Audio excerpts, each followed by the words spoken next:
Welcome back, everybody, to another episode of Sweat and Grime. See, listen, that drop, that was your cue. You totally just roll with it now. You botched it. But watch this. Pretend it didn't happen, everyone. Pretend it didn't happen. That's the great thing about video. Like every other episode, you can't wait to start talking. Right. Hey, welcome back, everybody, to another episode of Sweat and Grime. On the mic, supposedly introducing us, is Rick the Dick Valco. What's going on, everybody? To my right, we have Matt motherfucking Totten. The man straight across from me is the man with the hot vocals, Mr. Brian. Turn on the furnace. What's going on, everybody? And tonight, the notorious Greg motherfucking Johnson didn't make it. Unfortunately. Because he was at a Hitachi Wet convention show. Yes. With two T's. Wet. He'll be back next week with some anal beads. But yes. On the phone is... On the phone, we have Liz. We have not earned the right to call her Lizzie yet. Liz Juarez. Juarez. How are you doing tonight? Juarez. Lizzie Juarez. How are you, Lizzie? Liz, I'm sorry. Well. No, that's fine. Do whatever feels comfortable. I'm really open-minded. Well, now I'm overthinking don't give us that option. Actually, it just get wild. Just pronounce your last name, because you got like an R that just rolls like Rick. Yeah, it's Liz Juarez. If you want to make it easy. Love it. And it's Rick the Dick Valco. There you go. So how are you, Liz? I am really excited to be on a call with you guys, actually. Yeah, thanks for coming on. You know what? We'll double back to this at the end of the podcast. We'll do kind of a post game and see how you feel afterwards. Just fucking hang up on us. You never know. Fuck this show. So no, I was looking forward to being on here. So we're glad to have you. Now, how did you come about and stumble across Sweat and Grime, Liz?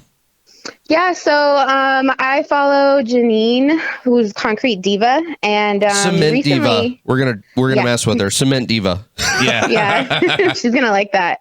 But I follow her, and I started getting in contact with all like these different trades because I'm part of the trade myself. And she started, or she had posted that she did an interview with you guys, and from then on, I basically just was like, oh my gosh, and I started listening to your podcast, and I enjoyed thoroughly the conversation that you had with her. I thought you guys were hilarious.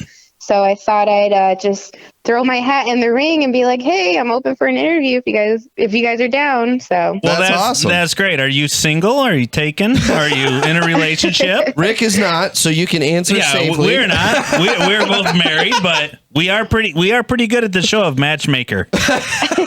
I do have a boyfriend, so I am taken. There you go, Rick. There you go. You guys that are listening, you're out of luck. Rick's bitterly disappointed. Not really. Not really. I love my wife. So what do you do, Liz? So what I do is I'm an instrument mechanic. It's basically industrial automation, and I work at a power plant for the city of Los Angeles. And so I work on what we call combustion turbines and steam turbines. That sounds badass. Combustion turbines are like, they're like jet engine. They're the same thing. It's like GE engines. Yes. And then steam turbines are like what you would see like on the Queen Mary, and like you have like a condenser and condensate pumps and a boiler, and the boiler boils water and turns a turbine. She could make me a hat. Oh my gosh, Greg Johnson. Mr. motherfucking Greg Johnson would have a rock hard erection right now talking about boilers and steam pumps. Yeah, it's so fun. One of the things, especially when I first started working and recognizing the equipment, I would take tours to like the Queen Mary or like the battleships just for fun.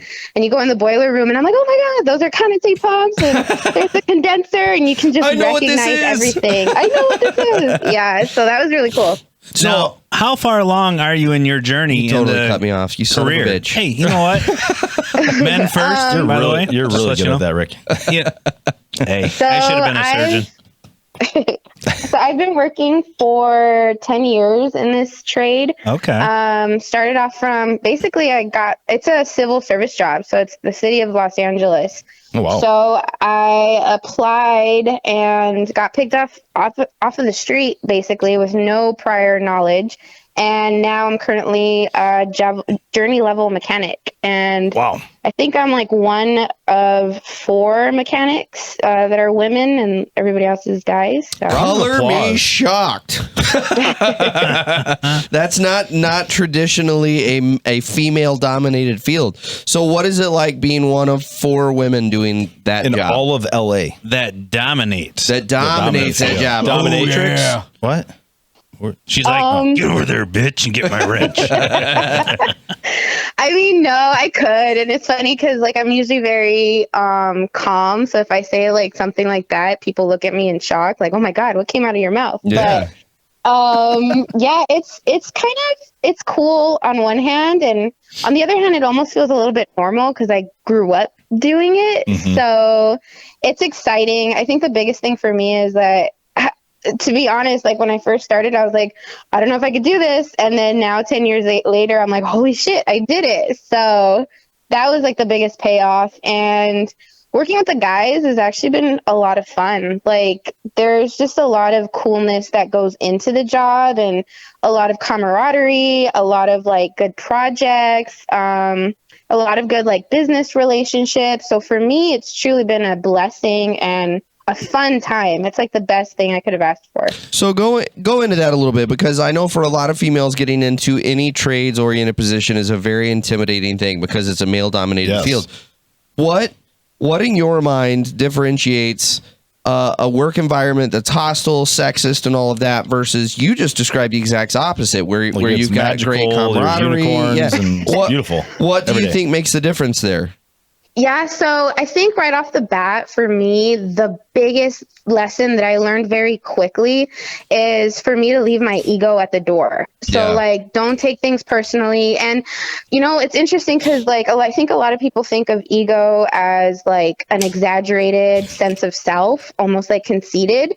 But the other thing to that is, like, if you look up the definition of ego, it says it's the self, especially as distinguished from the world and other people. Yep. So for me, like what I realized was I was 22, 21 when I started. So I consider that a kid. Mm-hmm. And so what I realized with leaving my ego at the door is like, I don't know anything. So what people label like good or bad, you know, getting yelled at can be labeled as like a bad thing. But because I'm in this environment that's like very dangerous, I told myself like, okay, look, I don't know anything, but I'm not going to let my ego get in the way of my safety or others' safety or well-being. So whatever happens in there happens. I just want to make sure I do a good job, that I'm safe. And what ended up happening is that, you know, if somebody yelled at me and was like, no, you're not supposed to do that, I didn't really take it personally anymore because it's saved a good your life thing. It saved my life. in the right direction. Yeah, exactly. And so for me, leaving my ego at the door wasn't about good or bad. It was about life and death, because we deal with such like dangerous equipment and we work live, we work hot with like 1,000 degrees PSI, 1,000 degrees Fahrenheit. We have 38 kV transformers that we work around and in. And so the questions that I would ask myself is, am I safe? Are my coworkers safe?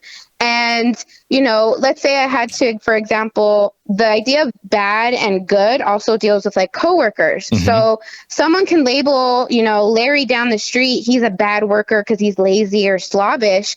But truly, like, would I want this coworker to get hurt? And so it took off that stigma of like, oh, I have to work with Larry now. Now it's like, okay, let's do the job. Let's be safe about it. And it just didn't make things like so scary and so bad. And so again, like by leaving my ego at the door, it actually created this space for that magicalness that I talked about, where like everything, people show up differently once I showed up differently, if that makes sense. I think you need to travel the U.S. and do demonstrations and be a motivational speaker of how to leave your ego at the door in the construction industry. There's just a big misconception here, because you listen to her talk and she actually fully understands walking into the skilled trades what she has to actually do. Most females that walk into the trades, there's a sexist race card that's going on. You know, they're taking it as assault. They're taking it as just word verbiage that's just coming out of people's mouths, like they're just yelling at them. And really, they're just trying to perform the job. And at the end of the day, men really suck at communicating. So we kind of go upon ourselves of yelling or talking louder or talking over somebody else. So belittling.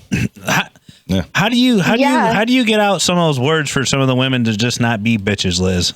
So Let's get it out there. Yeah, you know, and it's funny that you say that because, you know, that's one of my biggest pet peeves, and this is no knock on women. It's just like, I think people get a little bit sidetracked as far as like, oh, they yelled at me and they did this and they take it personal. But truly, I am glad that somebody yelled at me, hey, you know, get off that thing, because again, it saved my life. And truth be told, I've yelled at apprentices like, no, like, don't do that. Like, what the hell are you doing? Get off that valve. Because if they open that valve, they can, you know, open steam and it can hurt us. Yeah. So I think like the biggest thing, and I don't know, I think Matt, you might have mentioned it in like one of your videos about like, you know, you're in apprenticeship mode and there's like a big thing about like neutrality. So whenever there's an experience coming along, it's not about good or bad. It's just like actual feedback. And that neutrality allows you to be a little more flexible and a little bit more like malleable, so you don't take things personally. Yep. And so with that, you know, it's kind of, I'll add this other thing too. So me personally, I'm a little bit rebellious and I just kind of always been that way. So I welcome the underestimating. I welcome what people deem as like bad. I welcome what people deem as like labels. And I personally, for me, want to shift those perceptions because, you know, walking into that trade, people looked at me a certain way. So I think for me personally, when people see me, because I have like big eyes and I'm 5'1" and I sound the way I sound and I look the way I look. So when they underestimate me, but then I produce and I don't even have to say anything, I just perform. I think it creates a more dramatic contrast of like, oh shit, she did that.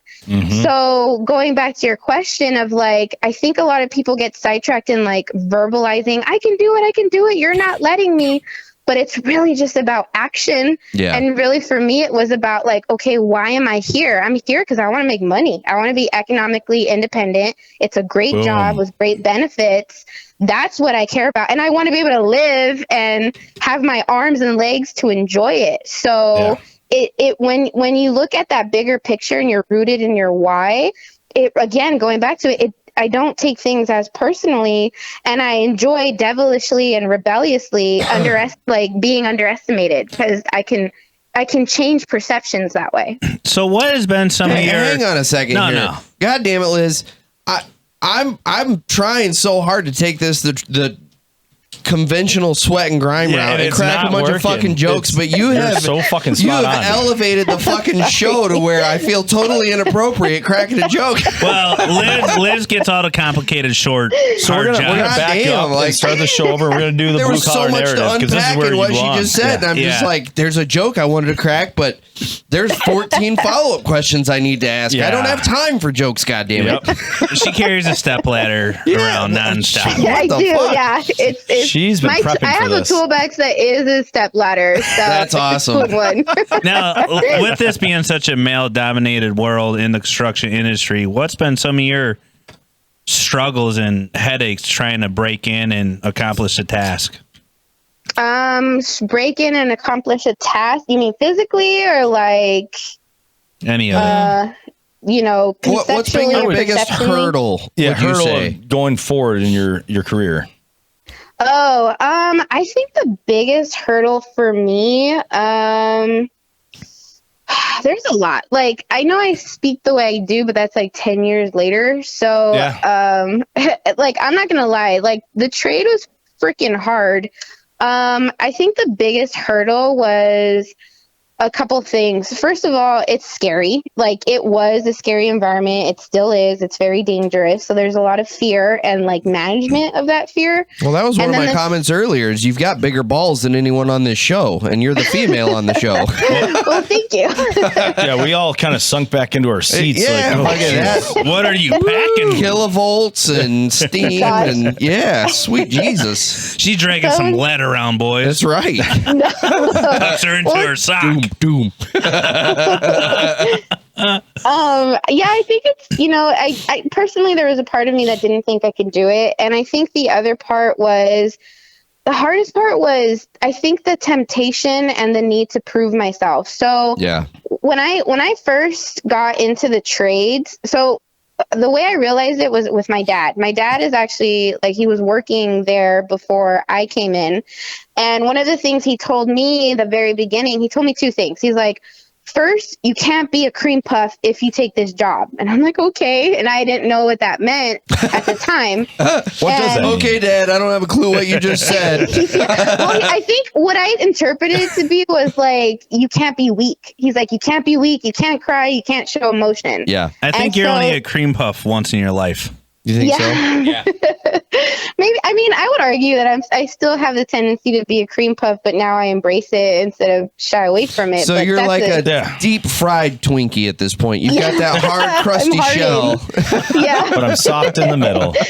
Pretty much. So he told me that, and he told me that he's like, look, when I did get the job, because I didn't think I could do it, but when I did get the job, he's like, look, when you go in there, first of all, I was sick. So he's like, you're going to take meds and you're going to go in there and you're going to soldier up. And he's like, the first impressions matter. And he said, they're already looking at you from negative. They're already looking at you like you can't do it, that they're going to have to carry your load.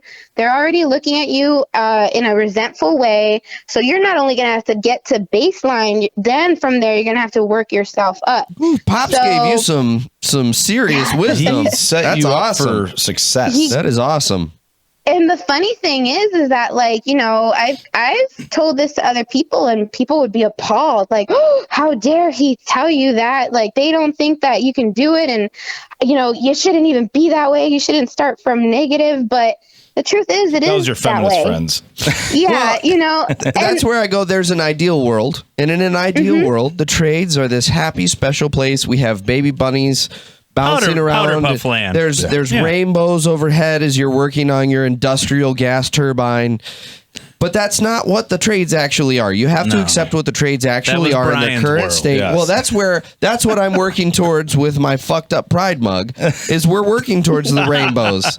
But we're not there yet, Rick. And so we will continue to mold like we did the pride mug. Brian, I don't ever think you and I are going to be in the same route on a pride mug. You know what? And that's why I always say, this is something that's going to happen over generations. Rick, you're right. That's a great analogy. Rick, you are the broken mug. We will tear you down and rebuild you with rainbows and what pride. The fuck? What did he? Oh, it's this only is gay if you tell, and you're fucking squawking right now. JB Weld. What JB Weld? That's right. We're gonna rebuild you with JB Weld, just like this pride mug, and you'll have a rainbow over your head, Rick. I will JB Weld my holes, my man. That's all I gotta say. Now, Liz, is your significant other in the trades? He's a contractor, so yes, he is. So what does he do specifically? He's a jack of all trades, but he builds houses. So he's done different things, but like lots of framing work. He's done specifically framing, but he's done other stuff too. He started when he was really young. So let's talk about that for a second. That makes two people in the household that are in trades related jobs. Now, yours is probably a little more normal hours just because you're working for the city. I would assume you don't have quite the crazy schedule that some of the other trades related professions do, or am I wrong there? So that's the good thing. It depends. So you go through phases. When I first started out, part of the whole, like, the company has its own apprenticeship program, which is how I made it. Mm-hmm. So when you first start out, you do have to do rotating shifts. So I did that for about like 2 years or so. Okay. And I can understand the very odd hours, but yes, now it's much better. I work like a 980 schedule, so that's like 6 in the morning till 3:30 in the afternoon. Oh, that ain't bad. Yeah, it's really good, and there's OT and stuff too. So I'm all about that schedule. Yeah. Now, how many hours are you on the road in the traffic? The traffic is probably 30 minutes in the morning and 45 minutes coming home. That's it. Today, that's not too shabby. is pretty good. Where do you live? I'm in Los Angeles. What? Yeah, I was gonna say, 30 I minutes? thought like you sit, Yeah, I thought that was for like I thought 4 it was hours. 3 days to get home and She's a out day and a half there. to She's get to out work. there on her moped, Yeah. No, zipping between the cars. I wish. I mean, I don't know. I thought about like getting a motorcycle and everything, but I was like, nah, it's okay. I don't have to. Gonna be one of those lanes. You think work's splitting unsafe? Get on a motorcycle in crazy-ass- LA. yeah. Jeez. No, Fuck that. yeah, no, it's a little dangerous. Like how dangerous? It's a lot dangerous. I saw actually like an accident where I was in the number 1 lane next to the carpool lane, and a motorcyclist was speeding down and a car decided to like merge, but he didn't merge all the way.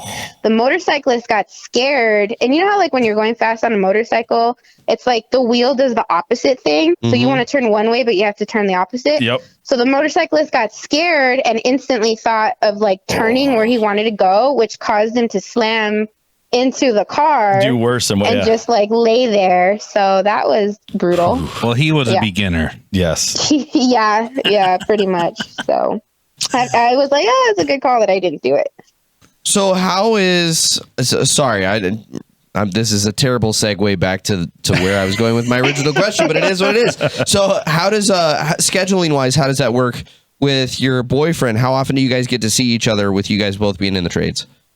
We get to see each other pretty like regularly. I mean, you know, we do it when we can, not in that way, but we see each other when It's we all can. about time management. Wow, for so the, you guys are like an in and out kind of couple. Yeah, you really took that to the sweat and grime level. I was just asking about how often you see each other. Yeah, but you guys are straight up talking about fucking. No. we do it when we can. All right.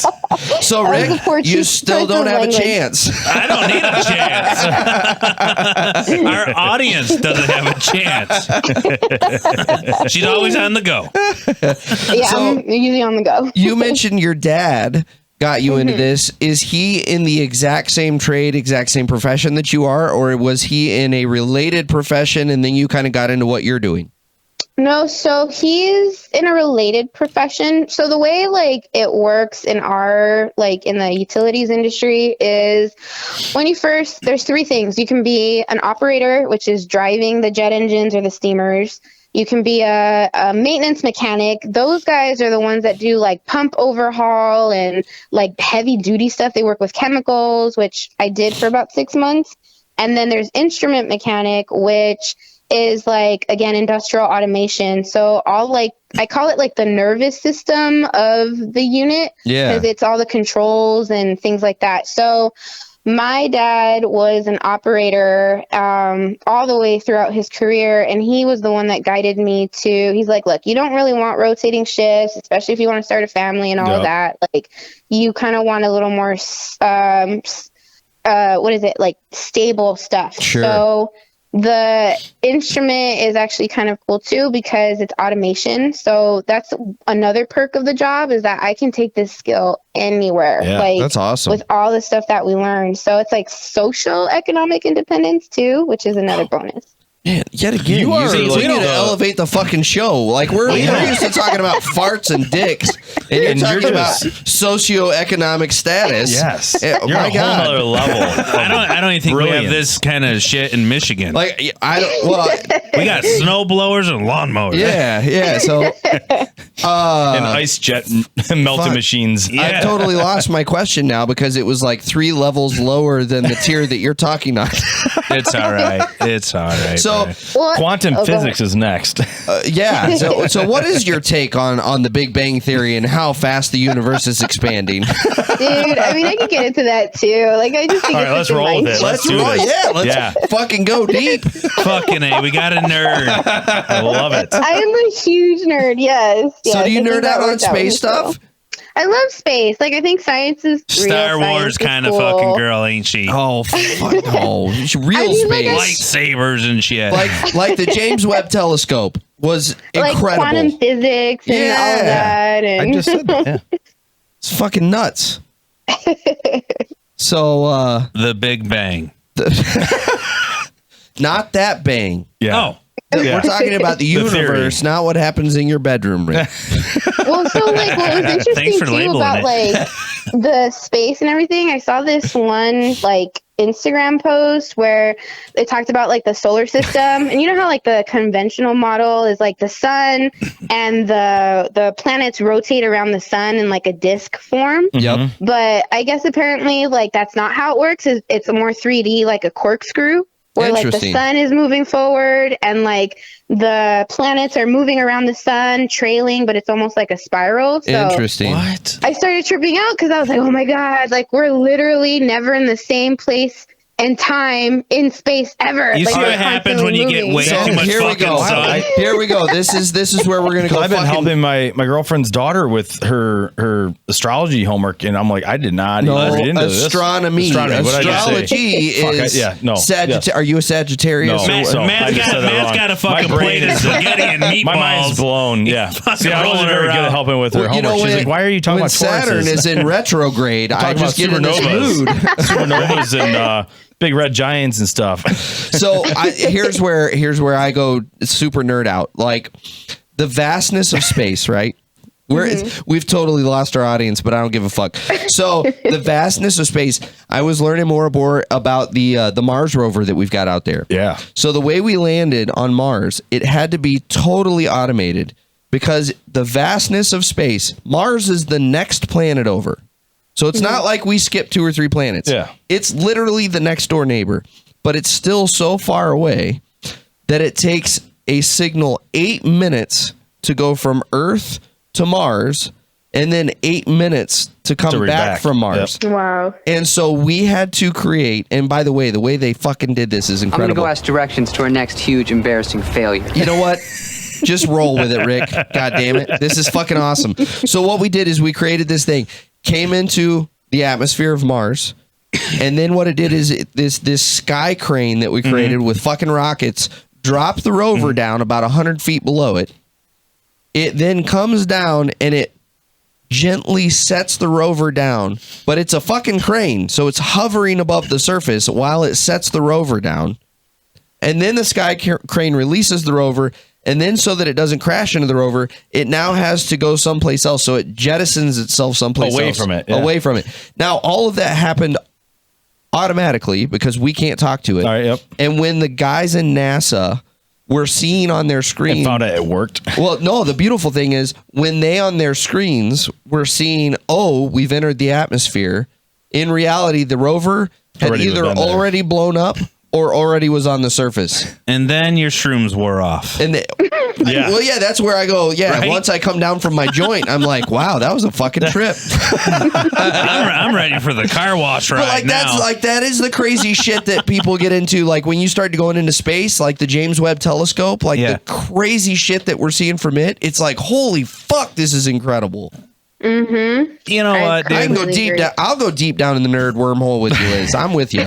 Rick's over here just we've lost him. I got a good question for you, hippie. Okay, I'm with you. Do you believe there's multiple universes? Universes. Rick and I are the same I was trying to roll. So do you believe that there are multiple universes with other human or other living things? No. There's no evidence of multiple universes. Are you now we can go down the quantum theory of there are multiple life forms, dimensions, multiple timelines, like infinite timelines. Like in one timeline, we're still chasing the dinosaurs. Like in one timeline, we might be chasing the dinosaurs. In another timeline, it's the exact same, except you're a world-class ballet dancer. Ooh, I like that. Like that. I don't think there's multiple.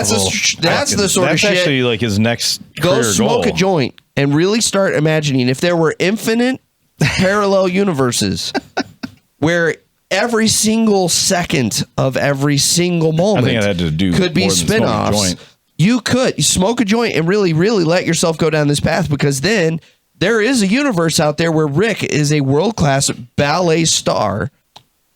And we're still doing the fucking Sweat and Grime podcast. Why don't you let me go try my avenue as being a stripper and see how much money I make before I go try That's to be another alternate universe. It's already out there, happening, Rick. dude. Oh, it's already happening. There's an alternate universe where the four of us fucking hosts are on a Chippendale stage raking in the bucks with 6-packs. Like, think about that. That's not working right now. Maybe that's like part of the storyline where like Rick's a ballerina and he's like, this world isn't for me. And then he turns to like stripping. Oh, This world is turns for me. straight Magic Love Mike. it. Magic Mike. Ballerina gone wild. It's like the Finding cutting his edge place when in the the world. NHL hockey player gets hurt and becomes a freaking figure skater. And you know what? We'll go one more. In the ballet world, you're still known as Rick the Dick Valco because of the size of the bulge in those tights. He's always there. The niche. So, if you ever notice, something never changes. You know what I mean? I would say a lot has changed. You know what I mean? But like, have you ever watched Winnie the Pooh and Jungle Book? Have you ever watched them? Not together, but independent. Yes. Okay, yes. so you watch them both. Yes. Have you noticed that it never changes? What do you mean it never changes? If That was sorry. We've got mousetraps flying across the studio. if you've noticed, if you ever watch them side by side or top on bottom, You're talking the background scenery, the background scenery, it never changes. but that's an easily explained phenomenon that they used the same fucking background scenery. We're talking about infinite universes. The background's not going to change. Like, you might be in a fucking spaceship, but you're still going to Myers. You know what I mean? You've totally lost me.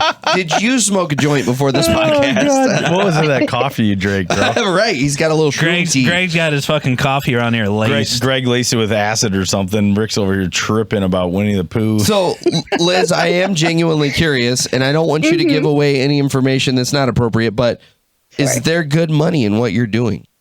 Oh, 100%. I can tell you because because I'm civil service, they list our pay online. It's part of the law here. Perfect. So we can go see what you make. You could, yeah, you could see what the people for the, I guess, civil servants, what they make. So mine is around like 111 a year.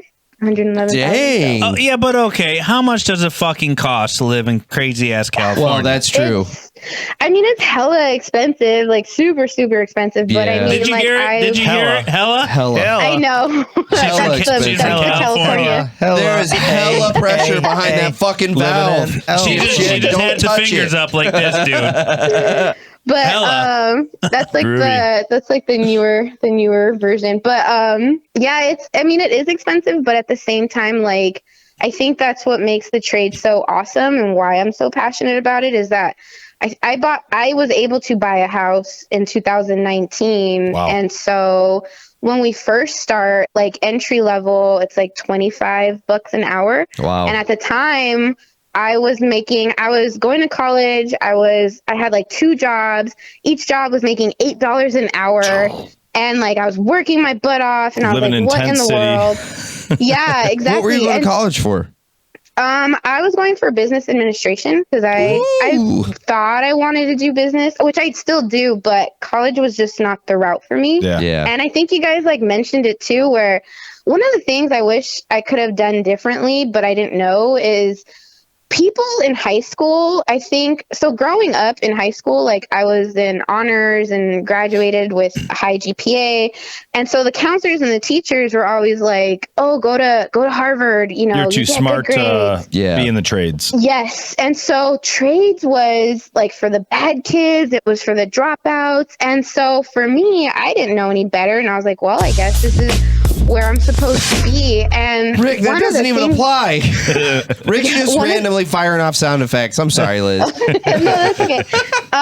One of the things that like that was very apparent when I first got to the trades was like, holy shit, like these guys are some of the smartest people I know. There's some smart motherfuckers in the trades. So yeah. They're keeping the city alive. Yeah. Yes, like they're powering it. You don't even question, like when you plug in your iPhone or whatever, you turn on your light, like the power's always on, and they're so smart. And so that goes back to like the whole rebellious nature, because when I was in school, it was like the classes were detached. The professor was teaching from a book that was made in 19 whatever. And like, it just didn't make sense for the changing world. And so when my dad, he was actually showing his paycheck to my brother, and I was like, can I look at this? And he was like, I was like, sign me up. Like, where do I sign? And so that made a lot of sense. Yeah. Yeah, because it was like, I'm working so hard for these grades, but it's not connecting and it's not making sense because things seem so outdated. Yep. I would rather like work my butt off and get paid and train doing it. So that was when my dad was like, if you do this, you know, you can't be a cream puff. But and it, you know, going back to like, I think what you guys had mentioned of like, you know, a lot of people would, you know, what you would say would take, they would basically be appalled at like what my dad said, but truly he was like setting the expectation. And I think another interesting point is like that I learned is that you're talking about, you know, the trade becoming rainbows and unicorns. And I mean, I like rainbows and unicorns. Oh, we all do. But the thing is that the beauty about it is that by changing perception in real time based on me performing and delivering, that is in fact changing the industry right then and there. 100%. Like, and so with that, over time is when you're going to start seeing the industry change and be more accommodating. But it's kind of a little bit for me, a loss of energy if you're trying to fight it with words and be like, well, I'm worthy. Just, you know, don't. Another thing that I was told was never say more than you have to, if that. So it really put the emphasis on showing by acting. And that I think guys can resonate with that. And I think on just a business level, that's where it's at, is like perform. Don't do it. Just don't speak it, perform it, and let your performance. Yeah, let your actions do the talking. Correct. So that's something that has been consistent my entire time in the trades is the loudest. Yeah, that's right. I overtalked you, motherfucker. Yeah, I'm getting you back. You beat Rick. But no, it's one of those things that it's always the loudest, most blowharded people in the industry. Oh yeah, that are the least performing, laziest people you run across. 100%. Well, and a lot of the people that are trying to change the industry aren't even in the industry. Yeah, way to go, Dick Totten. They're. Do I do it to you again? Yeah, he just over. Yeah, we're sorry, Liz. We're sorry. Just cut him off. Tag Grit. You're in. But that's what I'm seeing is that there's people that aren't even in the industry that are trying to change what the industry is, the standards, the bring unicorns and everything to it, but they're not really in it, you know. So it takes the people that are in it, like you, us, to change it from the inside out for the better. I think to that point, you know, I see it everywhere though, because we have this, I think women in the workforce is great. I think women in the trades is great. I think we bring a different perspective. I think we bring innovation. But really, like, I see this on all different sectors, not just like the utilities industry, but a lot of the times, like, you know, they have the idea of like women get paid 75 cents to a man's dollar. And I kind of, you know, not to be callous about it, but I kind of roll my eyes because it's like, guys, the amount of time that we're spending talking about this, let's just do it and perform. And if you have to get paid 75 cents to a man's dollar in the meantime, like, it doesn't mean it's going to be forever. Yep. Not to mention, that's not even the full truth. We made up your own currency. You get paid in woman dollars, so you can't even like, come on now. Yeah. Well, and that's another point too, is that like, so the beauty about civil service is that we do get paid the exact same, which is everything is government, everything's across the board the same. Yep. Yeah. And so with that, you know, what happens or what you see is, I'll be very honest, and I tell people this all the time, is like, look, I don't have the stamina to work as much as the guys do. Like, guys are taking OT like left and right, but that's just how I think they're wired. And I take OT too and all of that. But sometimes I say, you know what, guys, I got to tap out, or I gotta do, you know, I got to take a break. And at first, I think going back to the I think you're mentally able to do that. Be like, dude, I want to have fun. I want to enjoy life.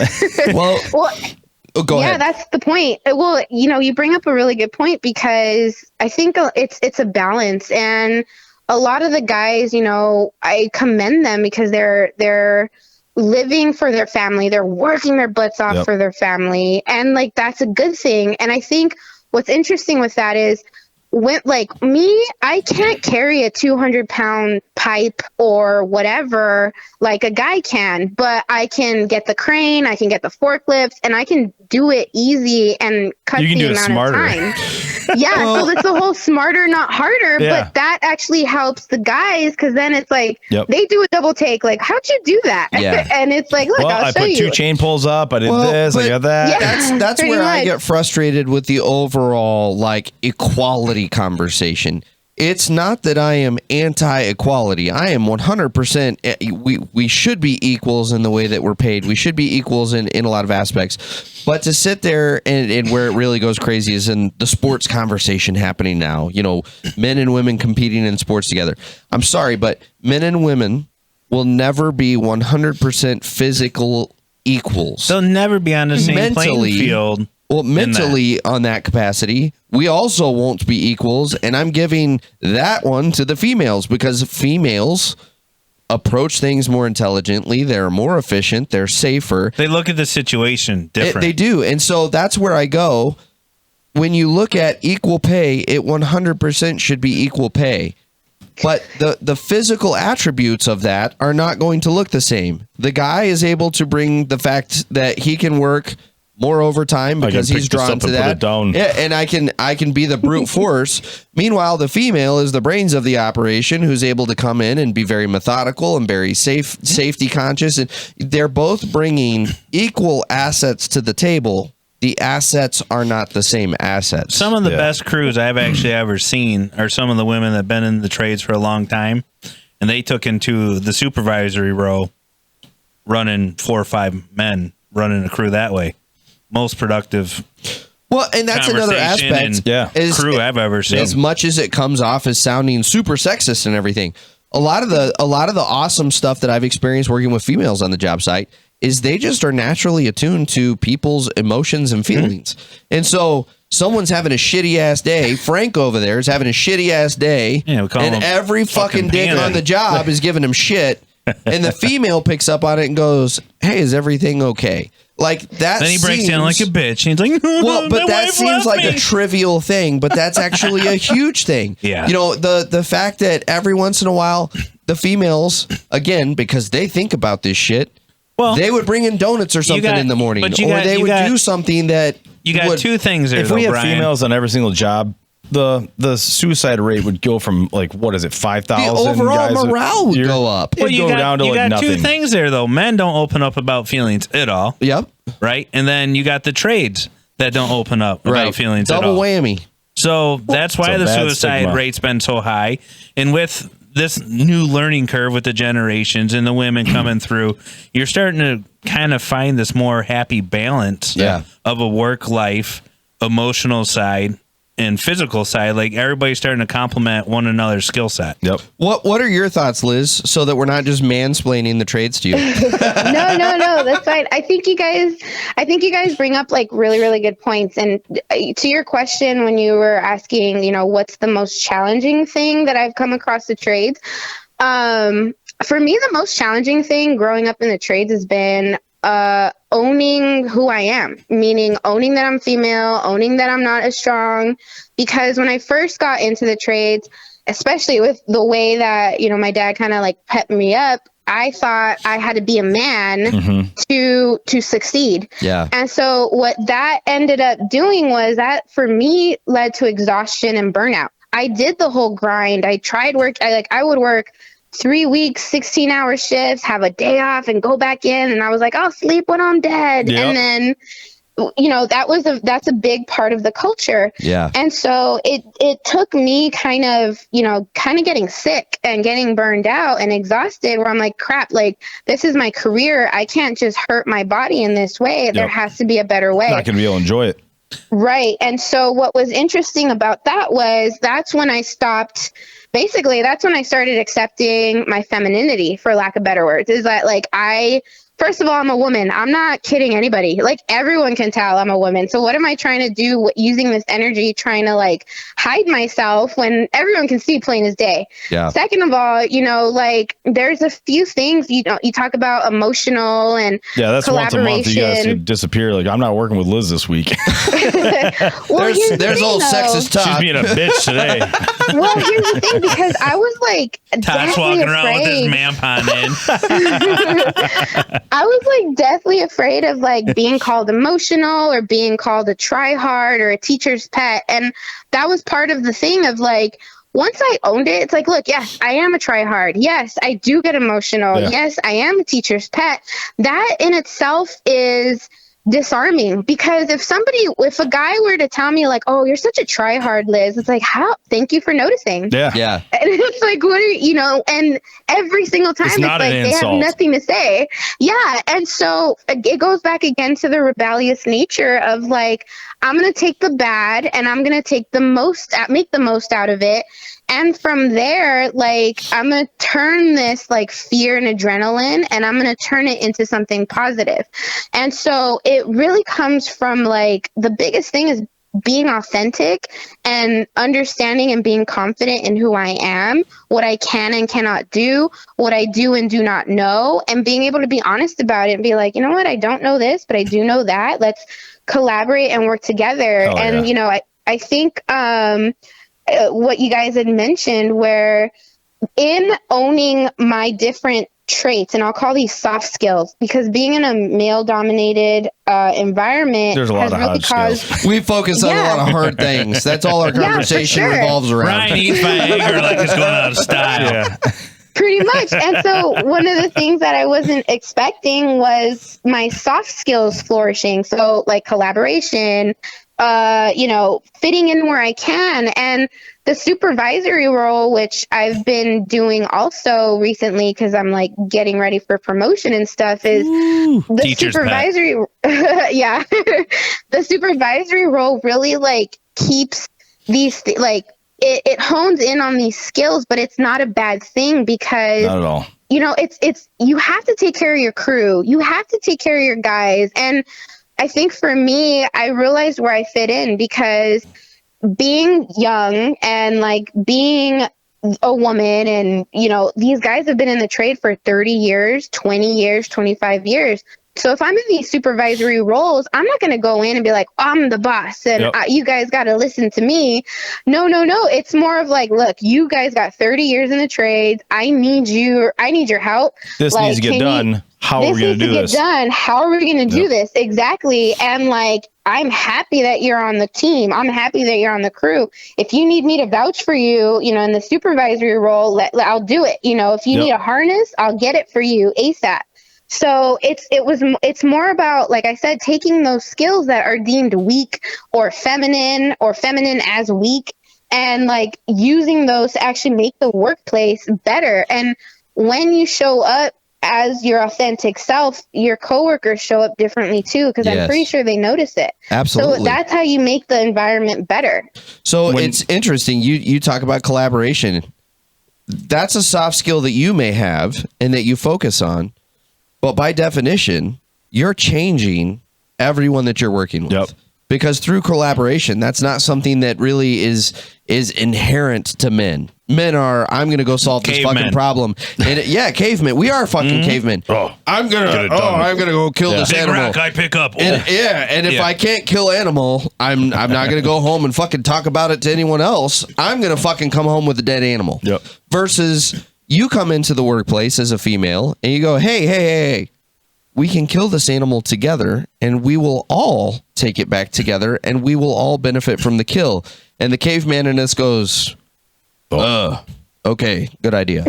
I mean, by definition, you're changing the job site with those skills and for the better. Like we all need more collaboration on these jobs. We all need to stop being arrogant assholes on the job and recognize Fred down there on the graders probably got some pretty good skills that you could pass off to me if I get over my fucking ego and ask him, how would you go about this problem? But instead, I'm down here fucking, spending half the day trying to figure something out, wallowing in the mud, trying to figure it out on my own. That's just, there's so many skills that females bring to the job site that we just don't take advantage of as men. How can men learn to work with women? Honestly. Yes. Well, that's a great question. So to the Thank point, you, I have a perfect example because it touches upon a lot of points. But one of the biggest things that I learned going into the trades, especially when we talk about egos, is like there was no way that I was 22 from the street, young pup. Like there's no way I'm gonna go up to the guys and be like, do it this way, follow me. Like that's just, they're not receptive to that, and that's understandable. Because if somebody did that to me now, I'm like, who are you? Like, what are you talking about? So with that and with communication, part of me, like as a sense of control for like being in a dangerous environment, I needed something to grasp onto, and I needed something to take matters into my own hands. So when I was working with crews, there was times that I would work, you would just have crews of like gritty, rude, gnarly men that nobody liked to work with bad attitudes. The outcast. And most of the trades. Yeah, most of the trades, and that's normal. I feel like gnarly man is kind of like something I strive for, though. Like, let's remove gnarly out of the verbiage there. I consider myself very gnarly. Yeah. I strive to be a gnarly man. I would say like gritty, kind of rough. With my toe shoes and my pride mug and my soon-to-be man bun. You know what, though? I want to be a gnarly man. Gnarly, though. I do actually have a legitimate question. For me or for Liz? Guess. Okay. For our guess, not okay. I know your guys' dumb fucking answers. Wow. Okay. Fuck you too, Rick. Right. Space Force. Now, Liz, obviously, you've been into trades for about 10 years. How has your perspective on men actually changed? Obviously, we're these fucking rough, hate them. fucking gnarly dudes, and if you ever heard men bicker, it's worse than like a woman fight. It is. That's the thing. I mean, men are okay. So here's the funny thing: is that like when I first got in there, like this is no knock on you guys, but like when I first got in there, I was come like, on our show and just start slinging insults. Yeah, I'm gonna work. Yeah, I know. We all use tampons. No. I'm just gonna be very honest, but there's a point to this, I promise. But when I first got into the trades, I was like, I'm going to be working with professionals, and these guys are yeah, right. The dick You're working with a bunch of fucking high school girls. Yeah. I'm going to like learn, and oh my God, you guys are one of the biggest gossipers They're ever. terrible. It's like, oh my God. Biggest bitches the trades in the industry. Is like a bunch of high school girls. Yeah. It's incredible. When I reached superintendent's like status, I had to go around the job site. I thought I was going to learn about what the hell they're doing. Are those panels all wired in? Are these, are these tied in? Is this done? Is this done? No, I wouldn't hear anything about what was actually happening with the project. It was just about every single person that's doing something wrong, or what Larry did after hours, or dude, what, I was working on a fucking $75 million road job with Dan's. Yeah, and I go around the corner. I'm like, why the fuck is he down here on this crew? Oh, well, so and so said something rude, and I told him, "Fuck you, I'm not working with you anymore." Yeah. So I made the foreman send me down here, and I'm like, how fucking old are you? You're a 48-year-old man. The best one I ever had, we were on a pipe crew. It's like Desperate Housewives. It is. Construction edition. We were on a pipe crew, and these two dudes were laborers, and they always worked together. The one day I come in, Mark wasn't there no more. He was on the other crew, and I'm like, why isn't Mark here no more? He's like, he's fucking my wife. Oh. So the hostility starts building up. Yeah. So then I awkwardly start tiptoeing over to Mark, kind of like, hey, how's the day going? Well, I already know what you've been up to, so. How's Mark's wife? Yeah. How's her breakfast? Guys are a bunch of bitches, but you walk up to a woman, how was your weekend? Would you like a sandwich? Like, it's a completely different conversation. Yeah. Like, do you want some help with that? Yeah. And these dudes are just sitting there like loaded, waiting. It's so fucking bad. Waiting to fucking I would say it is Gossip Queens 101. Well, and not only I will say though, like, if I may, like, to that point though, it opened up my eyes, because on the same vein, there's like, the gossipy, but you guys are some of the most hardworking, loving.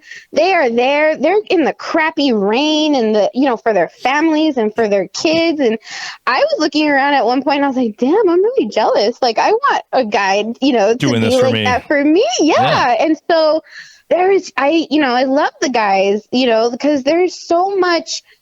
This thing about like men are bad is just so skewed because guys are awesome and we need them and there's a role that they play and they work hard and they sacrifice. Like make them a damn sandwich. Like he's been through like a lot of things. Like stop, like it is okay to do that and there's nothing wrong with it. I think you need to be a counselor for a lot of women out there married and men at this point, honestly. A hardworking man. I will say. Or a man that's with a hardworking woman. It's actually fun though to hear her kind of side of the conversation. Yeah, amazing. Most females that are involved with somebody else, they understand the long hours, but they don't understand what they're actually going through. Yeah. They leave in the dark, they come back in the dark. You're never home. They're bitching, they're not happy. We go on they're road trips. They're like, hey, honey, I built this. And my wife I don't want to hear about work. That was not an interpretation of the way my wife sounds. I want to make that very clear. That's just a generic wife. Whatever, Brian. A generic wife. Yeah, I just gotta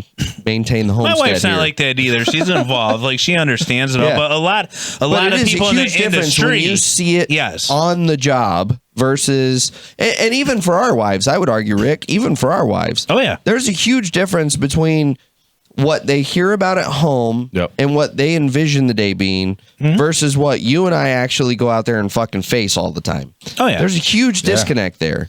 And you tough. don't understand it until you're on that job. Yep. So, man, fuck, there was I had a really good point. On a lot of it, you don't even want to bring home. It's gone. You just leave it at the door. You do. The second you walk in, you take your shoes off and you're like, fuck, I don't want to talk about it anymore. And sometimes you want to hear about it, you're like, I don't want to talk about it. Oh, I remember what I was going to say.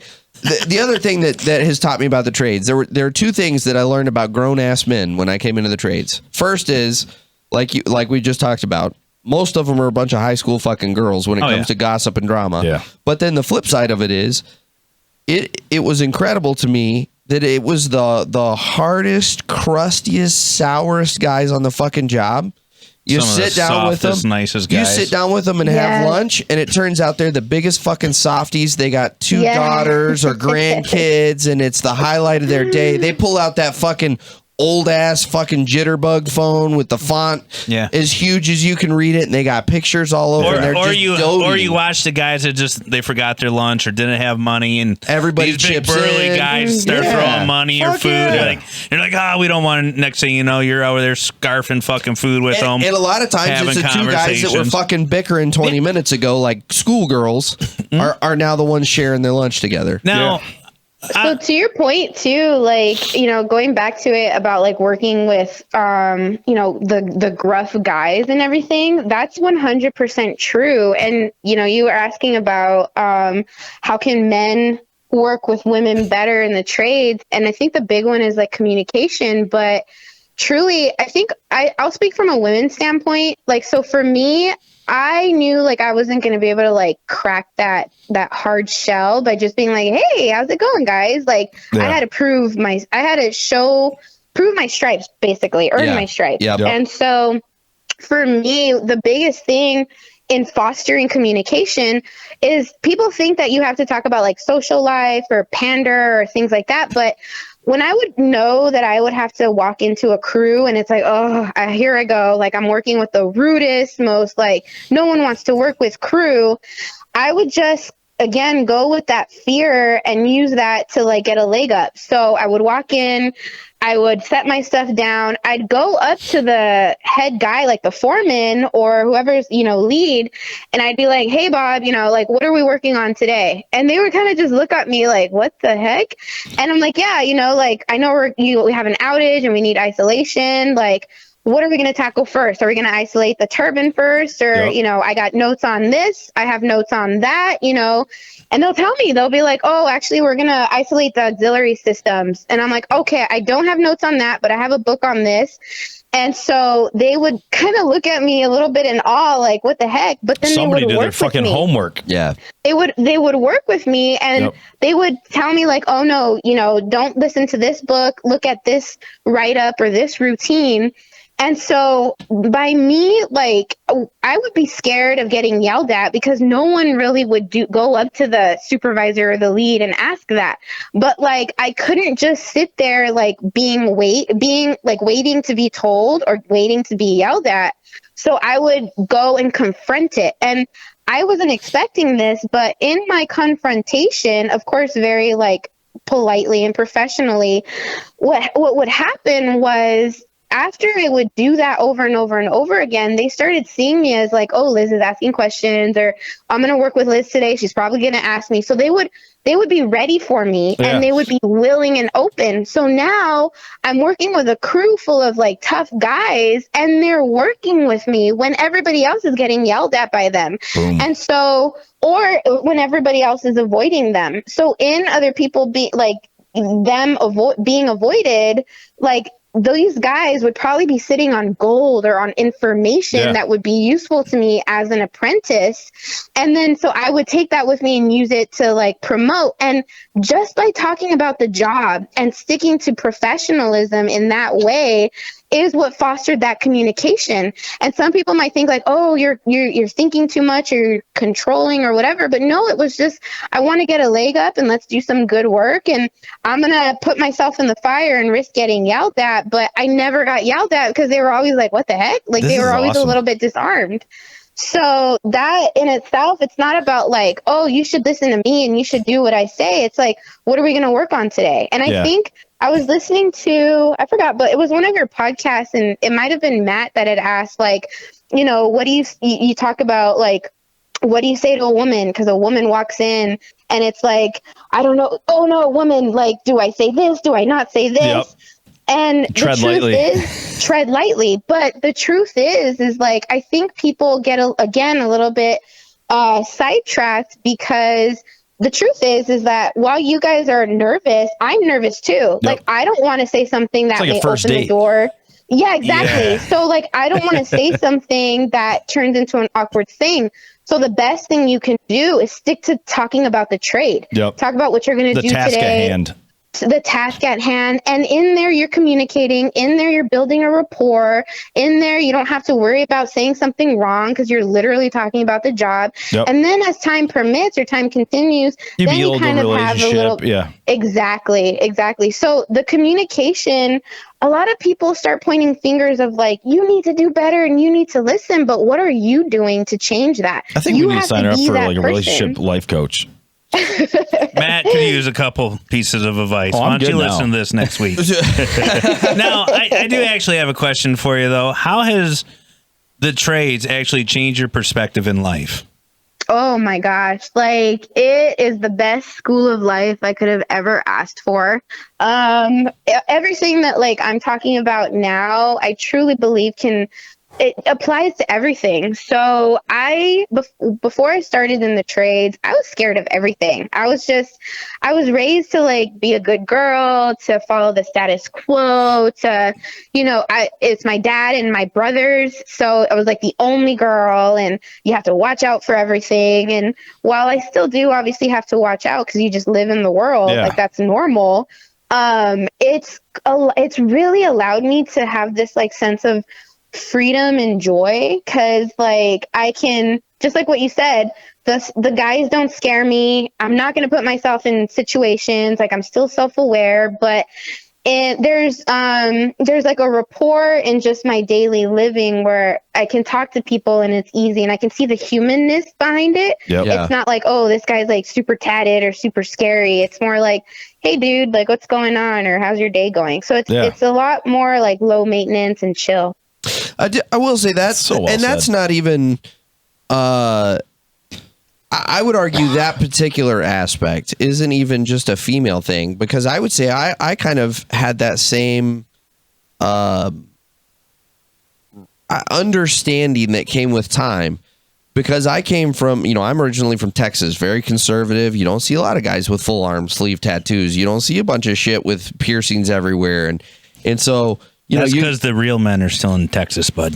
Just saying. Well, so being from Texas, all I get is, you know what's from Texas is steers and queers. At least you know the phrase. But you just said all the real men are in Texas.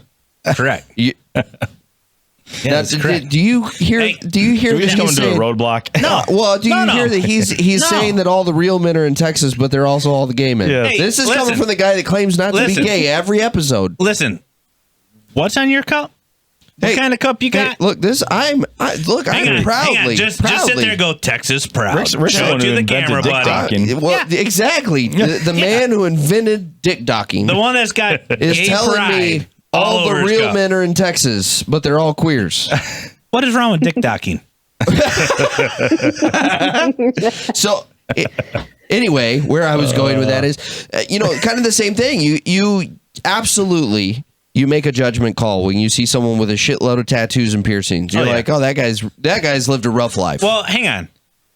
Back in the day, before tattoos really became a thing and piercings really became a thing, society didn't accept absolutely that. There's that aspect. But now these days, like someone fully tattooed out, whatever, you might kind of judgmental for 2 seconds, a little bit until you talk to them. But I don't feel that. That's necessarily the way it is anymore. Well, but I would say, for me at least, the trades was a big part of that, is because we are all the guys that wanted to get tattoos and piercings, and we weren't going to make it in the fucking banking industry. And so you start sitting down, and every day is a common occurrence of meeting some new tatted up guy with a bunch of fucking piercings, and you go, oh, he's just an everyday fucking guy just like I am. He just made different decisions. Yep. And so I do feel like the trades does kind of teach a lot of overall really beneficial life lessons on making snap judgments on people. And one of those in particular is, we've already talked about it, the amount of intelligence in the trades. It's so easy to come into the trades and There's go, some of the smartest people. That guy sitting there in that fucking grader with the crusty yellow wife beater and the overalls, like that guy doesn't know shit. And it turns out that guy's one of the smartest motherfuckers on the job. Yep. And he's one of the best mentors on the job. And he dresses that way because he doesn't give a fuck. That's his comfort. That's his outfit. And he's owned that. It's not that he doesn't wash the shirt. It's he's been wearing it for the past 15 fucking years running that grader. The greatest thing really about all the trades, though, is, all right, yeah, we have some code books, and that's due to failure, and we have some rules and laws, and that's because now we got to implement and put it in place from back in the day. It didn't work, so now we're changing things. But really, overall, there's no rule book. There's no play. Like, you have an idea. These guys are changing on the fly. Yeah. That moment, coming up with the ideas, going, well, this will work, that won't work. You go get the guy right out of college, and they're like, well, it should work on paper. Let me go get my book. Yes. Let me look it up on YouTube. We need literature. And then they walk in. They walk in, they're like, whoa, how are we going to fix this? The guy's like, let me show you, bud. Sit right down and dude, I've been fighting that whole fucking mentality since I got out of college. When I got in the trades, oh fuck, how are we gonna do this? And someone's like, well, if we duct tape this to this, it'll probably work. And I'm like, that's fucking genius, and I never would have thought of that. I mean, now duct tape fixes everything. Social media has helped a lot on a lot of other platforms of learning curves and Google and YouTube and all that, which is great. But before that, there was no playbook. Yeah, that's true. It was an educated decision. So, Liz, I want to divert a little bit. We've talked about your job, but we haven't really talked about your skill set. And I would imagine with what you have described here tonight, you've got a pretty fucking diverse skill set. You're probably dealing with electrical, with plumbing. You're doing high pressure steam boiler systems. Like, tell us a bit about your skill set. Yeah, so our skill set is definitely very diverse. It can go from like fabrication and like actual like machining to like PLC computer programming and like programming the logic. Wow. So to like give you a little bit of a layout, so you have like, for example, you have the engine, what we call the unit.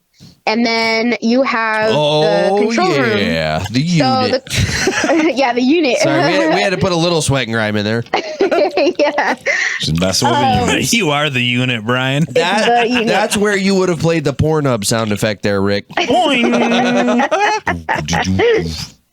Sorry, Liz. We went on a little detour. No, that's okay. Yeah, so you have the unit and you have the control room. So, the operator is operating with the horseshoe type thing. So basically from the control room to the actual unit itself, we have a lot of systems in between. So you have Sounds like computers. A man. You have the computers and the HMI and the PLCs, the brain of it, where the operators operate. You have the wiring, you have the actual devices or the hardware of the network. You have the instruments themselves. So you've got pressure sensors, temperature sensors, control valves and actuators, sensing elements. So actual devices. And then you have the electrical in between and the electrical troubleshooting. So we use a lot of, or process meters to troubleshoot if something's working or not. And yeah, I mean, there's sensors. The cool thing about it is one of our units we have that was built in 1949. So you have old technology. Super old infrastructure. Yeah, super old. And then you have stuff that was built in the 1990s and newer. So a lot of the fun part about it is for example, the old unit, upgrading it from the old to the new, and you kind of get this Frankenstein monster type thing. And so wait. To really go full sweat and grime. Boiler. One of the most exciting parts of your job is comparing units and upgrading units. You start getting a 6-year-old unit. Yeah. Going on Tinder and you just swipe left. Swiping bitches, get a new unit. Did you hear? It's still going. Yeah, that's right. That It'll never old stop. unit, baby. Don't It'll never underestimate her. It may take her a bit to get up to speed, It's like but the my old God, Hitachis. she'll go all night long. I mean, you need some sweet talking, but it's all right. It'll go. Yell at it like it's a microphone. Love at it. Jesus, man. That's Jesus. awesome. So is that really, do you kind of have specializations? Because that seems like a tremendous, to go from. That was a lot. Yeah, to go from troubleshooting an electrical problem over here with an actuator to programming physical code so that it works appropriately, that is a huge spread of a skill set. Are you expected to do all of it, or do you kind of specialize? No, you're it's a little bit of both. So you are expected to do all of it. It is part of the job she's description. a pipefitter, she's an electrician, she's an IT guy, she's a boiler maker. So are you dealing with actual networks as well, computer networks? So we do, computer networks, we have computer, it's ignition is what we call it. But I will say though, because we have continuous emissions monitoring too. So what we call SEMs and analyzers. So there's that aspect of it too. But truthfully, when you're in with that much diverse stuff, you kind of learn what you're good at and you learn what you can ask for help with. Yep. Yeah. And because it's such a broad spectrum, we all kind of come together and help each other out. So it's not you're expected to do everything, but there's no way that I would be able to learn everything or do everything imagine on my signing own. Up for this application. It just says you got to know everything. It's I just want to know what happens when you do fuck up. Yeah, so we fucked up where we've tripped units. So, you think about this giant generator that's plugged into the grid, and all of a sudden you pull the wrong wire and it's everything goes quiet and you're fuck. That's when you hear about you're not charging your electric cars today. Yeah. There's a brownout throughout California. So let's be honest here. Have you been in that situation? I personally have not, but I have been on crew and on shift. Yeah. And so here's the thing and the beauty of it is that we all make mistakes, even on high stakes like this where you're plugged into the grid. People and are so people. What really, really is important, and it's always sucky, is to say I did it. I did it. It was my bad, and just my bad, guys. I know half of California just went on a blackout. Valuable experience. My bad. I'm not gonna do this. Not gonna do that again. Won't do it again, guys. Swear to God. It was an earthquake again. Yeah. Oh fuck! I accidentally did it again.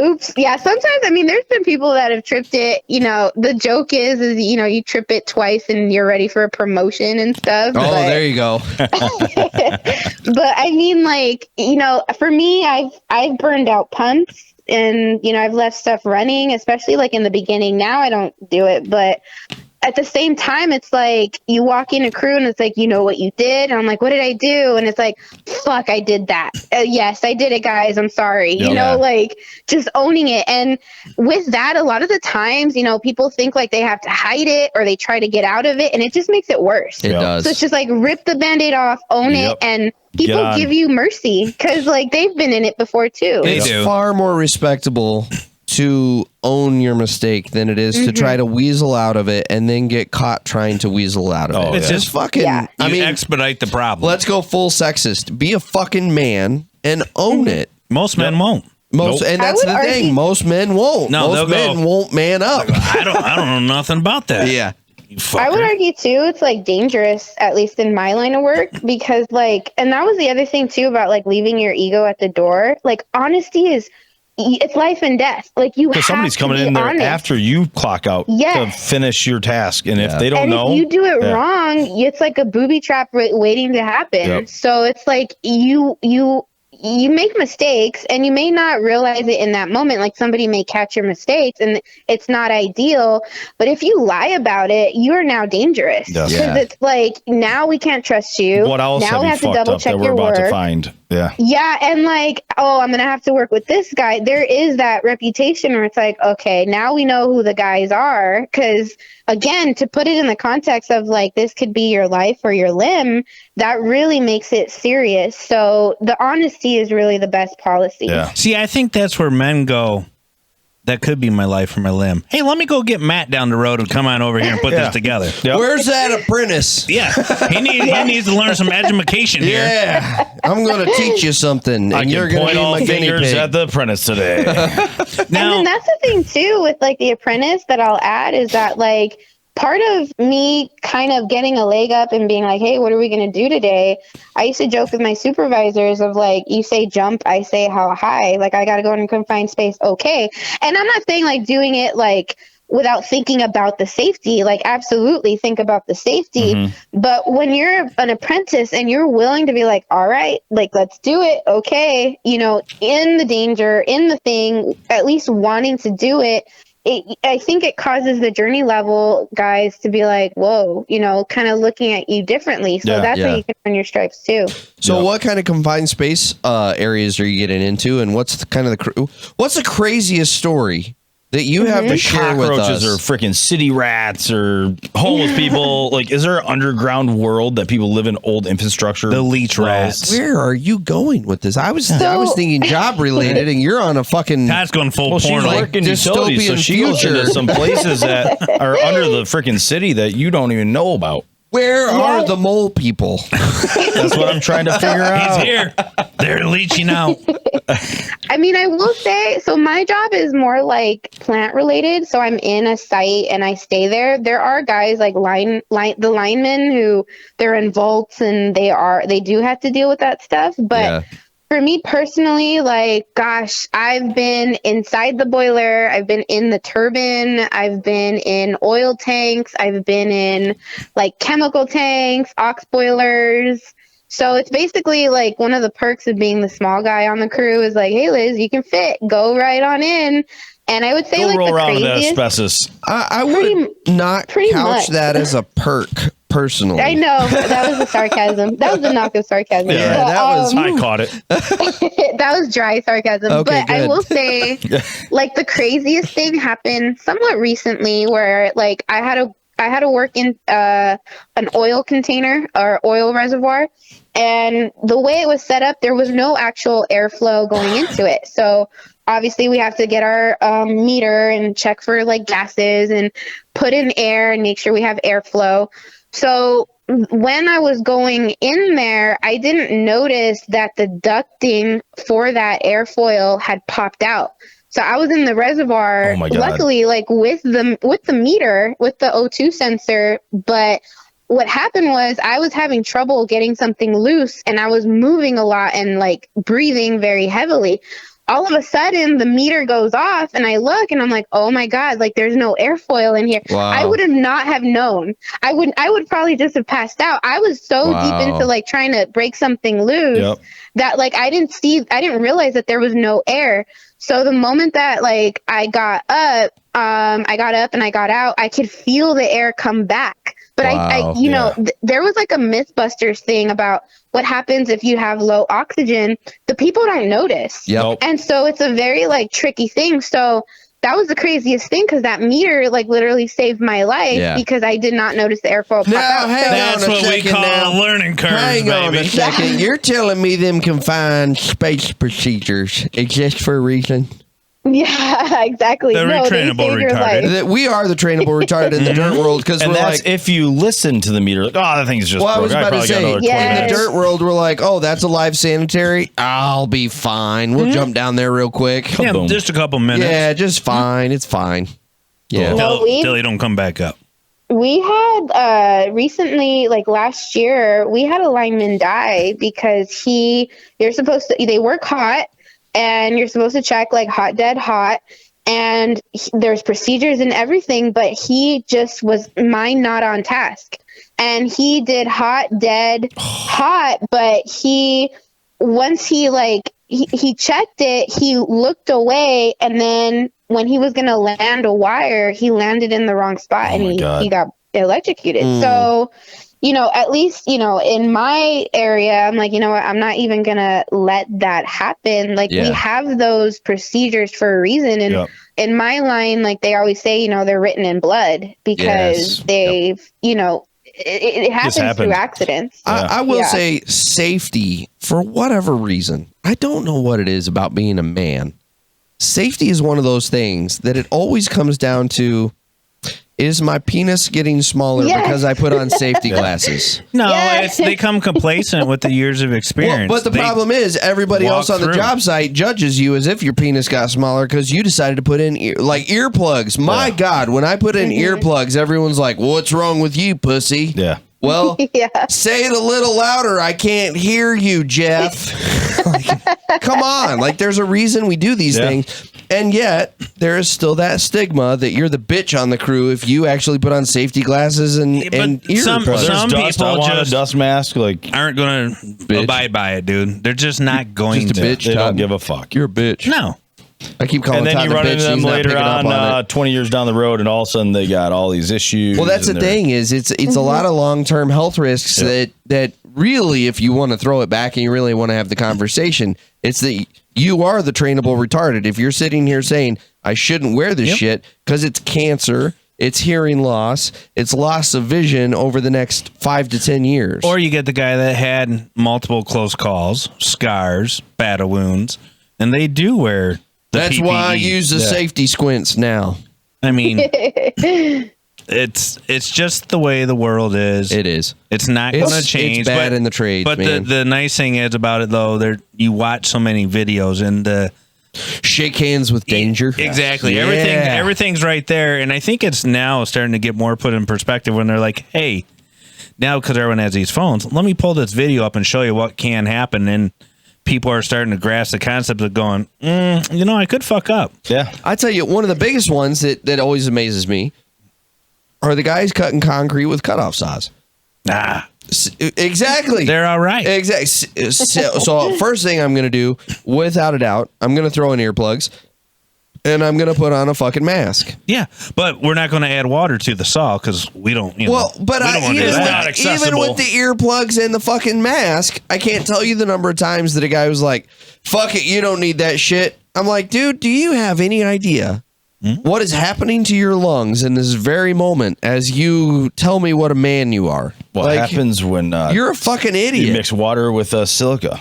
It's not good. Well, it's your lung tissue with the silica. Like you're putting billions of microscopic razor blades in your lungs. The shit out of you. And you're good with it? Okay, that's your choice. But you got X amount of people that are always going to go that route. The trainable retarded. Yeah, you're not going to train it out of them. That's not going to happen. You're really dropping the ball on sound effects tonight. I'm not fucking around the board. Clearly, like we need someone else in that seat. She's ruined the board. We're not running the board today. No. We can absolutely pull sound effects.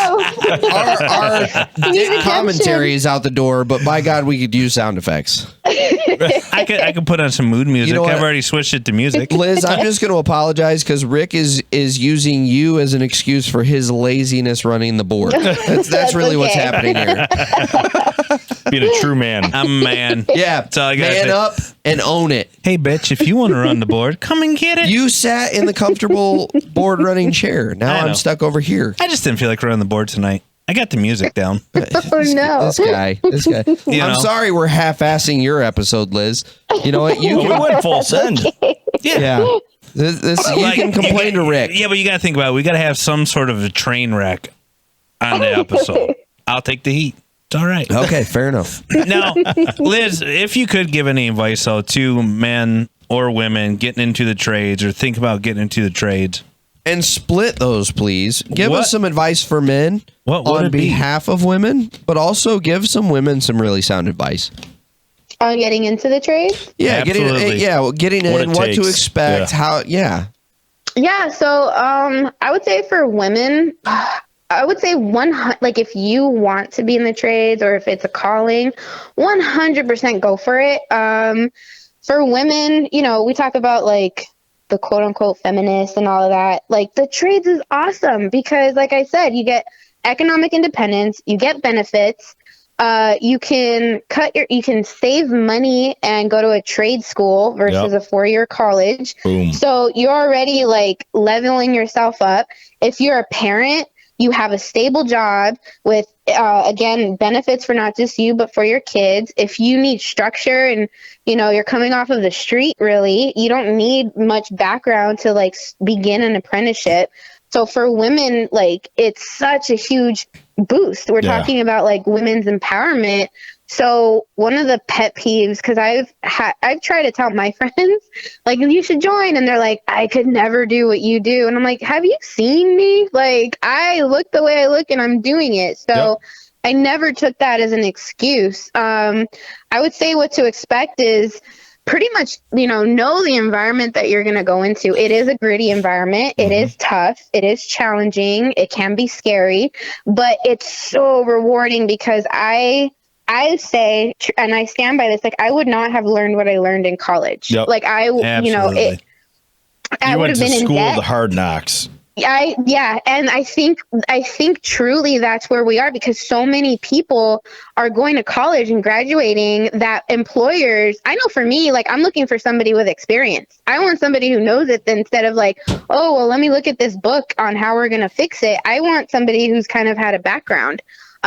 So the school of hard knocks, I think, is the off-beaten road because everybody else has gone to college. So if you're a woman and you're thinking about it, or, definitely check it out. There's so many things you can do. It's not like it's just this hard manual labor. Like there's so many places that you can fit yourself into. Yeah. And then for the guys, like, I don't know. No one's ever really asked me that question as far as the guys go. But I think the same thing. Like, I would say, the truth is I would say, like, celebrate yourselves more, to be honest. Because, like, what we talked about, like, they're some of the smartest people I know, the most loving.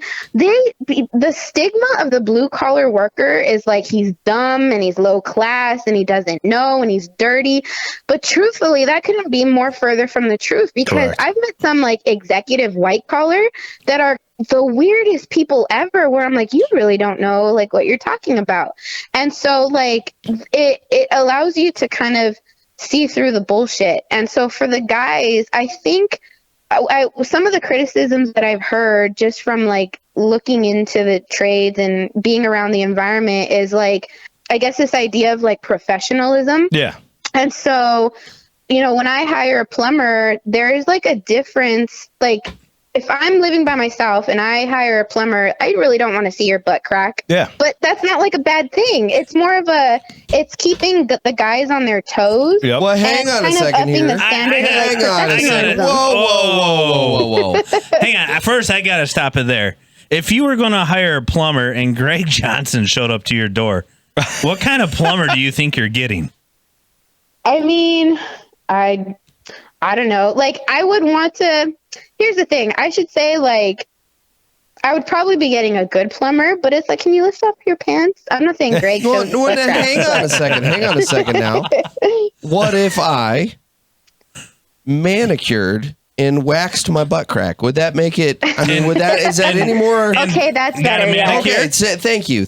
The man with the pride mug can show his butt crack. Shows his tramp stamp. Absolutely. Well, because it shows you care, though. Yeah. You know, like I there's a difference between like crack. You got out of take bed. pride. Put yourself together. If I was a plumber, I'd wear a thong.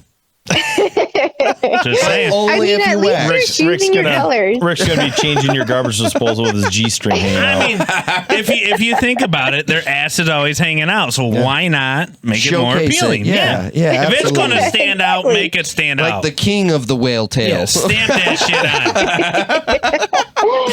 So I mean, I don't mean that as like a hard knock. It's just more of like the point of like, the up in the ante on standards, but like taking pride in it because you guys are smart. Like the guys are smart, and to see that like ripple throughout the trade is the advice I would give. So on that note, because you're touching on it, and I'm just gonna go full send.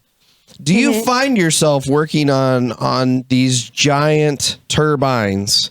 In a bikini top with titties just hanging out everywhere? Is that something you find? God. Because Instagram has shown me that is what I should expect from females in the trades. Is that there's just titties everywhere. It's kind of someone asked me that question before too, and they've asked me if like don't allow body shaming.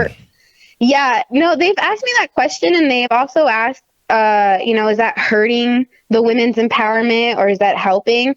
And I will tell you this, like, if there's a picture of like, if I see a picture of that, I automatically think caricature. There is no way I would not be wearing my PPE around sharp, jagged metal objects that could like scratch me and hurt me. So like, but it got you a million likes though. But I mean, yeah, but like, is that really like they're getting the likes, but I'm keeping the power on. Correct. So it's like, what is really like, what is true and what is real? You mean to tell me that you've never used your cleavage as a pop wrench? No, I've got like layers and layers of FR clothing on because I don't want to brand that shit. That's one thing that just drives me absolutely nuts is we have true hardworking professionals in the trades that are trying to progress women in the trades. And then there's this whole other side of the industry that's like, no, I'm going to full send, put this giant piece of copper between my cleavage. But you got men and women doing it, right? You got the dudes that are just ripped, six-pack, tattoos, showing everything. We're not talking about my OnlyFans, Rick. I know. And then you got the women, like you said, showing their body at the trade. But there's a difference between the people that are actually true professional tradesmen and women. And then others that take it down a different road. Correct. Yeah. They're making money on OnlyFans. Yeah. Exactly. Hey, but power truly, to them. Till they fucking zap themselves and die. Yeah. Exactly. And, it's kind of laughable because, being in the trades, that's not true. Like, that's not the real thing. So the people in the trades know. And I think the beauty of like these conversations is like it gives insight to what is real. And truly, I just kind of see the other stuff like those bikini pics and everything. It's just kind of laughable and part of the noise. It's not really where I'm at. What's happening? Well, but that does, and I will say this. This is one area that has driven me nuts about some of the females I've experienced in the trades. In my mind, there are two distinct females that go into the trades. There are females like you and Colleen and a lot of the females that I've met through Crew Collab, which we need to give a shout out to Crew Collab because that's kind of what brought this whole thing together. If you are interested in promoting the trades, getting more people into the trades, look up Crew Collab. The Crew Collab. The Crew Collab on Instagram and all the social media. that is a great resource to get involved, to spread word of the trades. And that is how Liz found us and kind of got hooked in with us. So I do want to give them a plug. But there are true professionals that want to be tradespeople. Yep. And then there are the girls that thought, oh, well, this is an industry full of men. I can use my titties to get promotions and get wherever I want to go. And I will say 100%, if you show up onto a job site promoting your body as a way to promote yourself, you will only be taken at face value of you are a body. Yep. Yes. And not a brain. But what you have mentioned and that has stuck out over and over again on this podcast tonight is if you show up and you put out the production, it doesn't matter what the fuck you say. You showed up and you put out the work, and people will respect you for that. It doesn't matter what your gender is. Very honorable. So with that being said, Liz, this has been, you truly have elevated the podcast tonight. We have went to a different level than we even expected. This is the maturest podcast I think we've done in probably months. We had to grow up. So thank you for coming on the show. It has been an absolute... Bringing us back down to earth. Yeah, it has been an absolute pleasure. But I do have to ask you, and you can take this however you want it. What is your purpose? So I think I have two purposes. My first, my dream, one of my dreams is to be a mom. Like, I want to be a mom, stay-at-home mom, all of that. How old are you? 31. Okay. Yeah. And the second purpose, I think I'm truly meant to be a healer. And I think that plays out in the trades because it's the whole thing of shifting perspective. So I'm literally through my actions and through surprising people because they underestimated me, it changes their mind about what a working relationship between men and women look like. Yeah. And I think the more I do that, I'm, spreading my purpose on the world. So love it.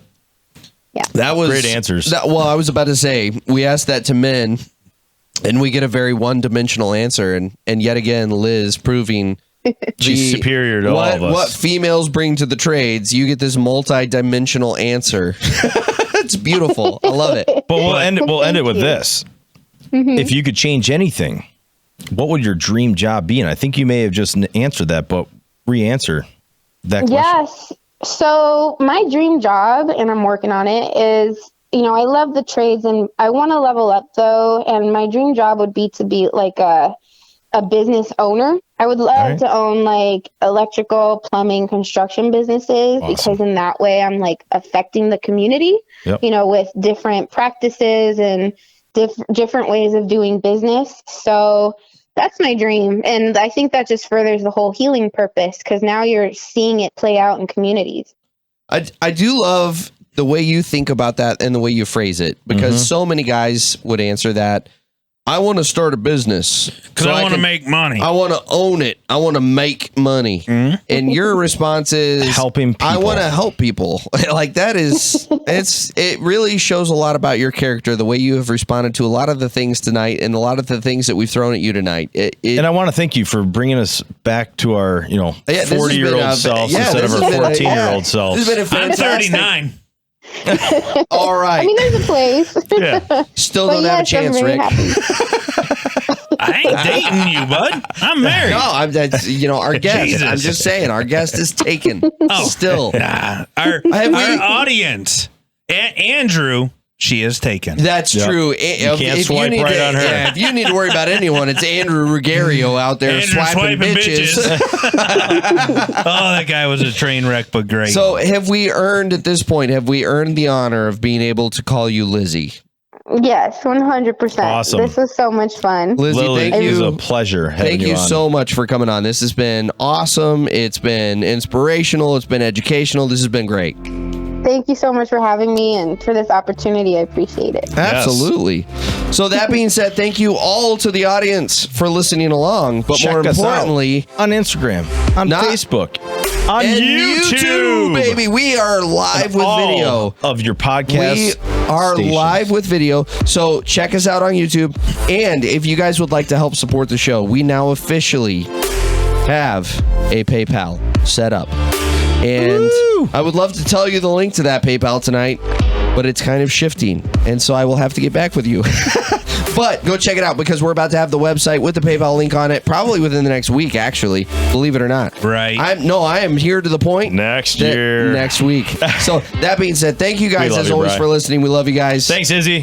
Catch you next week. Peace. Thanks.